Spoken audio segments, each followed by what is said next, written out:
এমন একটা অভ্যাস হয়ে গেছে, এই রেসিপিটা না থাকলে আমার চলেই না। এখন আমি যেটা করি, একটু বেশি করেই সবসময় বানিয়ে নিই। আর এবার তুরস্কে আসার সময়ও আমি লিটারালি বয়াম ভরে এটা বানিয়ে নিয়েছি। তো বুঝতেই পারছেন আমি এটার কি পরিমাণ ক্রেজি ফ্যান।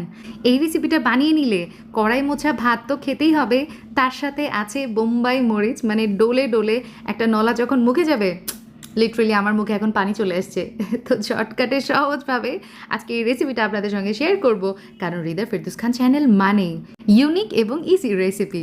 তো প্রথমেই কড়াইয়ের মধ্যে আমি নিয়ে নিয়েছি কতগুলো টমেটো। এটা কিন্তু একদম মানে পাকা পাকা লাল লাল টমেটো নিলে ভালো। তার সাথে দিয়ে দিচ্ছি রসুন, প্রায় 1/3 কাপ আছে। আদার টুকরো বড় বড় করে আমি কেটে নিয়েছি, 2টা দিয়ে দিলাম। তার সাথে আমি এই যে পেঁয়াজ ব্যবহার করেছি, প্রায় এখানে আছে 1/2 কাপ পরিমাণ। সাথে আমার মন মতো মনের মাধুরী মিশাই আমি এখানে শুকনো মরিচ দিয়ে দিয়েছি। আপনাদের টেস্ট অনুযায়ী এখানে অ্যাড করবেন। এখন কড়াইয়ে আমি এটা ভেজে নিয়েছি কিছু সময়, 5 মিনিট মতো কড়াই থেকে উঠিয়ে নিলাম। তো ওটা ঠান্ডা হোক, এইদিকে সেম কড়াইয়ে আমি ভেজে নিচ্ছি হচ্ছে শীতল। এটা আমার আম্মুর হাতের একটা স্পেশাল রেসিপি। আপনারা যদি রেসিপি চান উত্তরবঙ্গের জনপ্রিয় শীতলের, তাহলে আমাকে কমেন্ট করে জানাতে পারেন। আমি অবশ্যই আম্মুর থেকে রেসিপি নিয়ে আপনাদের সঙ্গে শেয়ার করব। আপনাদের সাথে কথা বলছিলাম আর শীতলটা কিন্তু কড়াইয়ে ভেজে আমি পরিষ্কার পানিতে ধুয়ে নিয়েছি। আর এদিকে টমেটো ঠান্ডা হয়ে গেলে আমি ওপরের খোসাটা মানে ছিলকাটা ছিলে ফেলেছি। আর এখন ব্লেন্ডার জারের মধ্যে সবটুকু নিয়ে নিয়েছি, সব কিছু। তার সাথে শীতলটাও দিয়ে দিলাম। খুব ফাইন একটা পেস্ট বানাই ফেলতে হবে, মানে স্মুথ হতে হবে আর কি। তো হয়ে গেছে, আমি এখন চুলাতে চলে যাচ্ছি। চুলার মধ্যে আমি কড়াই বসিয়ে দিলাম, তার সাথে ব্যবহার করছি 1 কাপ পরিমাণ কুকিং অয়েল। তার মধ্যে দিয়ে দিচ্ছি ওই যে ব্লেন্ড করে রাখা সেই পেস্টটা, দিয়ে চুলার জালটা মিডিয়ামে থাকবে। এখন এটা রান্না করব, তার আগে আমি এখানে বাটি ধোয়া পানি অ্যাড করেছি প্রায় 1/3 কাপ মতো। এখন খুব সুন্দর করে এটা ভুনা করতে হবে চুলা লো টু মিডিয়াম হিটে। এটা রান্না করব, তার আগে দিয়েছি 1/2 চা চামচ মতো জিরা গুঁড়া এবং লবণ লাগছে প্রায় 2 চা চামচ। তো আপনারা আপনাদের টেস্ট মতো কিন্তু এখানে অ্যাড করতে পারেন।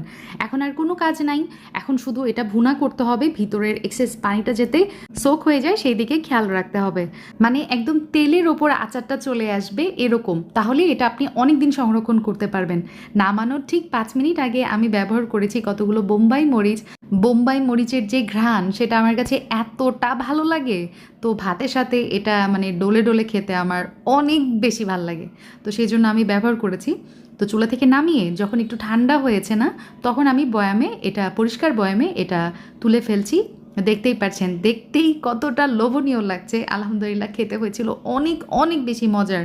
আর এই যে কড়াইয়ে যে অংশটুকু বেঁচে গেছে, সেটাতে আমি যেটা করেছি, গরম ভাত নিয়ে সুন্দর করে কড়াইটা মুছে আমার তৃপ্তি নিয়ে আমি খেয়েছি। সত্যি কথা আলহামদুলিল্লাহ, যারা কিনা কয়েকদিন হলো জ্বর সর্দি থেকে উঠেছেন, তারপরে ভাত খাওয়ার রুচি নেই, তাদের জন্য এটা বেস্ট একটা রেসিপি। রুম টেম্পারেচারেও এটা সংরক্ষণ করা যায়, তবে আপনি চাইলে এটা কিন্তু নর্মাল ফ্রিজেও রেখে খেতে পারেন। ইনশাল্লাহ 1 থেকে 2 মাস মতো ভালো থাকবে। So enough for today. ইনশাল্লাহ আবার দেখা হবে আপনাদের সঙ্গে খুব শীঘ্রই। সবাই ভালো থাকবেন। আসসালামু আলাইকুম।